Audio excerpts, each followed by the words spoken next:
गोटे राइजरे जड़े राजा थाए। से राजा पुओ बाहरिला विदेश। घोड़ा शालू पक्षीराज घोड़ाटे बाछिला। पाग पाटुका हाथ हथियार बांधिला। टंका टकर किछि धइला आ गला। जाऊ जाऊ आउ एक राजार राइज पड़िला। से राजांको झियो कौन करछि ना दांडरे सोना गुले रूपा गुले घिनी धूली घर करी खेलुछि। राजा पुओ देखिला ए टोकी बाटरे बसिछि। बाट छाड़िले सिना राजा पुओ जीव। राजा पुओ कहिला बाट छाड़। टोकी कहिला जेबे मन हेउछि तेबे बाट भांगी करी जाओ, मो बाट छाड़िबी नाही।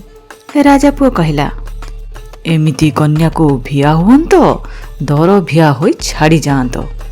या सुनी राजा झियो कहिला एमिति बर को भिया हुअंत बाप घरे थाई पुओ बियंत। एमिति दुहे जाक जीती मरामरी हेले। राजा झियो घर को गला। गोटे घरे कबाट गिली शोइला। एक राहा धइला से राजा पुओ को विवाह हेब। पछकु सबु सज हैला। से राजा पुओ संगे विभागर हैला। विभागर अधा होइछि। राजा पुओ धड़किना बेदी उठिला। आपना पक्षीराज घोड़ारे चढ़ी चलीगला। जे शुणिला से काबा हैला। एमिति जिदी मरामरी होइछन्ति बोली तो केही जानि नथांती। बापा माँ भारी व्यस्तरे थांती। दिन केते गला। राजा झियो कहिला अमुक देश राजा मुलकरे मते अगना अगनी बनस्तरे घर तोड़ाई दियो। मोर सेठे 12 बरस तपस्या सहिले मो शाशुघर को जीपी। जेमिति कहिला सेमितिक घर तोड़ा हैला। राजा झियो जाई सेठे रहिला। सेही देश राजा पुओ तो याकू दर विवाह होई बेदी उठी आसीछि। राजा पुओ जाए से बनस्थ को पारिधि करी। दिने जाइछि पारिधि करी। गोटाए मिरिक पछरे गोड़ो गोड़ो बाट भूलीगला। सांगरे पात्र मंत्री थिले। तांको सबु छाड़िला। किए कुआडे गला। राजा पुओ पड़ीगला एका। एतिक बेलू आसी बेल बुड़िला। राजा पुओ केते भुआ बुलिलानी। बुली बुली थकिलानी। आउ किछि बुद्धि बाट दिसु नाही। जेतिकी जेतिकी आगकु जाउछि सेतिकी सेतिकी अंधारुआ बण। एणे फेर राजा पुओ अति सुकुमार जीवन। दिन जाक खाई नाही कि पी नाही। हाथ गोड़ नाड़ी परी होई जाइछि। हंसा उड़िलानी। भोकरे शोषरे तालुका पड़ीगलानी। राजा पुओ को झोला मारिगलानी। खंडे दूर बाटरे एक आलुओ दिसिला। राजा पुओ से आलुओ को चाही घोड़ा को चलैला। राजा झियो जोठी घर तोलिछि सेठे जाई पहुंचिला। राजा झियो ताकू चिन्हा देला नाही।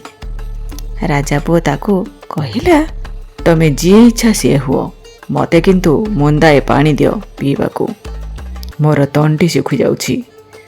राजा झियो ता पई उत्तम सुंदर सामग्री तैयारी कला खाइबाकू। ताकू मन बोध करी खाइबाकू देला। कहिला एते राति हेलानी ए लागे कुआडे जीव।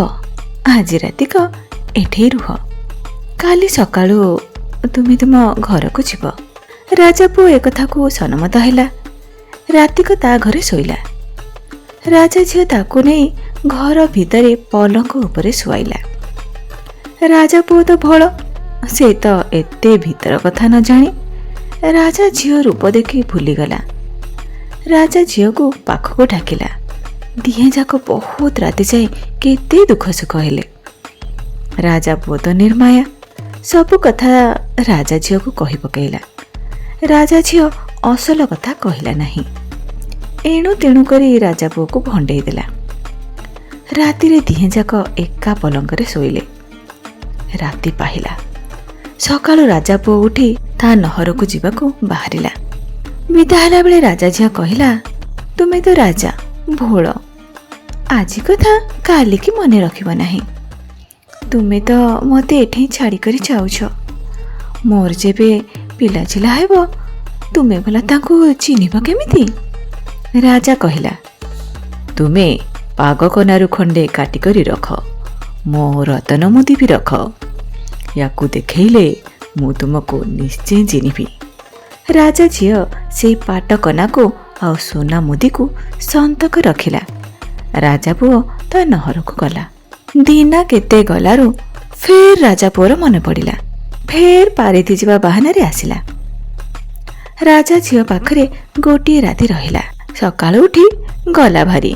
ସେଦିନ ରାଜା ଝିଅ ଫେର ଗୋଟିଏ ସନ୍ତକ ରଖିଲା। ରାଜା ପୁଅ ସେଦିନ ତା ସୋରିଷିଆ ହାରଟି ରାଜା ଝିଅକୁ ଦେଇଦେଲା। ଏମିତି ମଝିରେ ମଝିରେ ରାତିଏ ରାତିଏ ରାଜା ପୁଅ ଆସି ସକାଳୁ ଯାଏ ହାରି। ରାଜା ଝିଅ ତାଠାରୁ ଗୋଟିଏ ଗୋଟିଏ ସନ୍ତକ ରଖେ। ରାଜା ଝିଅ ସେ ବଣରେ 3-4 ମାସ ରହିଲା। ଦିନେ ରାଜା ପୁଅକୁ କିଛି ନ କହି ତୁନି କରି ସେଠୁ ଘର ଭାଙ୍ଗି ଆପଣା ରାଇଜକୁ ଚାଲିଗଲା। ରାଜା ପୁଅ ଆସି ଖୋଜିଲା ବେଳକୁ ଆଉ ପାଇଲା ନାହିଁ। ଦିନା କେତେ ଖୋଜିଲା, କିଛି ସୋରସାର ପାଇଲା ନାହିଁ। ପଛକୁ ତୁନି ହୋଇ ରହିଲା। ଏଣେ ରାଜା ଝିଅ ଗଲା ଆପଣା ମୁଲକକୁ, ବାପ ଘରେ ଯାଇ ରହିଲା।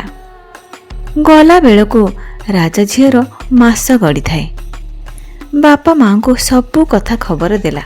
7-8 ମାସ ଗଲାରୁ ରାଜା ଝିଅର ଗୋଟିଏ ଉତ୍ତମ ସୁନ୍ଦର ବାଳୁତ ହେଲା। ଦିନକୁ ଦିନ ବାଳୁତଟି କୁଆଁର ପୁନେଇ ଜହ୍ନ ପରି ଶୋଭା ଦିଶିଲା। ଚାଲି ବୁଲି ପାରିଲାରୁ ତା ପାଟି ଫିଟିଲା। ବୁଦ୍ଧି ହେଲାରୁ ତାକୁ ନେଇ ଚାହାଳିରେ ବସେଇଲେ। ତାର ଭାରି ବୁଦ୍ଧି। ତା ନାଁ ଦେଲେ କଳା କୁମର। ଚାହାଳିରେ 4 ଦିନେ 4 ପାଠ ପଢ଼ିଲା।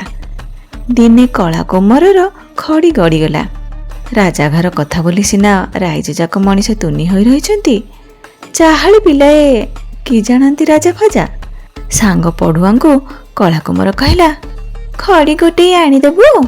ସାଙ୍ଗ ପଢ଼ୁଆ କହିଲେ, ତୁଟା ତ ଅଣ ବାପୁଆ, ତୋ ଖଡ଼ି ଆମେ ଗୋଟେଇ ଆଣିବୁ କାହିଁକି? ଆମେ ଆଣିବୁ ନାହିଁ। କଳା କୁମର ମନେ ମନେ ଭାରି ରାଗିଲା। ମନ କଥା ମନରେ ଥାଏ। ଘରକୁ ଗଲା। ଗାଧୋଇ ପାଧୋଇ ଆଉ ଖାଇବ କ'ଣ? ଗୋଟାଏ ଘରେ ମୂଷା ମାଟି ରଣଛଣ, ବିରାଡ଼ି ଗୁହ ସଣ ସଣ। ସେଇ ଘରେ କବାଟ ଗଳି ଶୋଇଲା। ଯେ ଯେତେ ଡାକିଲା କବାଟ ଫିଟେଇଲା ନାହିଁ। ଦିନ ଆସି 2 ଗଡ଼ିଲାଣି। ପଛକୁ ତା ମା ଡାକିବାରୁ ଅଇଲା। ମାକୁ କଳା କୁମାର ତା ମନ ଦୁଃଖ କଥା କହିଲା, ମୋ ବାପାକୁ ମୁଁ ନ ଦେଖିଲେ ଖାଇବି ନାହିଁ। ମା କହିଲା, ତୁ ଖା ପି, ମୁଁ ଦେଖେଇଦେବି। କଳା କୁମାର ମାକୁ ସତ୍ୟ କରେଇଲା। ଖାଇଲା ପିଇଲା, ଏକା ଜିଦି ଧରିଥାଏ। ମା ଯେତେ ବୁଝେଇଲା ବୁଝିବାକୁ ନାହିଁ। ପଛକୁ ମା କ'ଣ କଲା, ଆଗରୁ ରାଜା ପୁଅଠୁ ଯାହା ଯାହା ସନ୍ତକ ରଖିଥିଲା ପୁଅ ସାଙ୍ଗରେ ସେତକ ଗୋଟିଏ ବୁଜୁଳି ବାନ୍ଧିଦେଲା। ସେ ରାଜାଙ୍କ ରାଇଜ ଠିକଣା ବତେଇଦେଲା। କଳା କୁମର ଘୋଡ଼ାରେ ଚଢ଼ି କିଛି ମାଲମତା ହାତରେ ଘିନିଲା ଆଉ ଗଲା। ଯାଇ ଆପଣା ବାପ ମୁଲକରେ ପହଞ୍ଚିଲା। ରାଜାଙ୍କ ମାଲ୍ୟାଣୀ ଘରେ ବସା କରି ରହିଲା। ନୀତି ଯାଇ କ'ଣ କରେ, ରାଜାଙ୍କ ଦାଣ୍ଡରେ ପାଗ ପାଟୁକା ବାନ୍ଧି ଘୋଡ଼ା ଦୌଡ଼ାଏ। ଯେ ପଚାରେ ତୁ କିଏ? କଳା କୁମର କହେ, ମୁଁ ମହାଜନ, ଆସିଛି ସୁନା ରୂପା ଅଳଙ୍କାର ବିକି। ସମସ୍ତେ କହନ୍ତି, କି କି ଅଳଙ୍କାର ଆଣିଛୁ ଦେଖା? କଳା କୁମାର କହେ, ମୋ ଅଳଙ୍କାର ଅମୂଲ ମୂଲ। ଏମିତି କିଏ ନବାବାଲା ଅଛି ଯେ ମୋ ଅଳଙ୍କାର ଯାକ ଦେଖେଇବି? ସମସ୍ତେ ୟା ଶୁଣି ରାଜାଙ୍କୁ ଜଣାଇଲେ। ରାଜା ମହାଜନକୁ ଡକେଇଲେ। କଳା କୁମାର ଆସି ପହଞ୍ଚିଲା। କହିଲା, ମଣିମା, ମୁଣ୍ଡ ରହିଲେ କହିବି। ମଣିମାଙ୍କ ରାଇଜ ଯାକ ଦେଲେ ତ ମୋ ଅଳଙ୍କାର ମୂଲ ସରି ହେବ ନାହିଁ। ମଣିମା, ମୋ ଅଳଙ୍କାର ରଖିବାକୁ ମନ କରୁଛ କି? ରାଜା ୟା ଶୁଣି ଭାରି ଜିଦି କଲେ। ପଛକୁ କଳା କୁମାର କହିଲା, ସେ ଅଳଙ୍କାର ରାଜାଙ୍କୁ ଏକୁଟିଆ ଦେଖେଇବ, ଆଉ କେହି ଦେଖିବେ ନାହିଁ। ରାଜାଙ୍କୁ ଏକୁଟିଆ ଡାକି ନେଇ ପାଗକନା, ସୁନା ମୁଦି, ସୋରିଷିଆ ହାର ଆଉ ଯାହା ଯାହା ସବୁ ମା ଦେଇଥିଲା ଦେଖେଇଲା। ରାଜା କହିଲେ, ତୁମେ ୟାକୁ ସବୁ କାହୁଁ ପାଇଲ? କଳା କୁମାର କହିଲା, ମୋ ମା ମୋତେ ଦେଇଛି। ମୋ ମାକୁ ଡକେଇଲେ ମା ସବୁ କହିବ। ରାଜା ଯାନବାହନ, ପାଲିଙ୍କି, ପାଟଛତା ପଠେଇ କଳା କୁମାର ମାକୁ ଅଣେଇଲେ। ସବୁ ପୂର୍ବ କଥା ଯାକ ଶୁଣିଗଲେ। ରାଜା ଝିଅର ବୁଦ୍ଧିକି ଭାରି ପ୍ରଶଂସା କଲେ। ପାଟରାଣୀ କରି ଘରେ ରଖିଲେ। କଳା କୁମାରକୁ ଟୀକା ଦେଲେ। ପୁଅ ମାଇପ ନେଇ ସୁଖର ରାଇଜ କଲେ। ମୋ କଥାଟି ସଇଲା, ଫୁଲ ଗଛଟି ମଲା।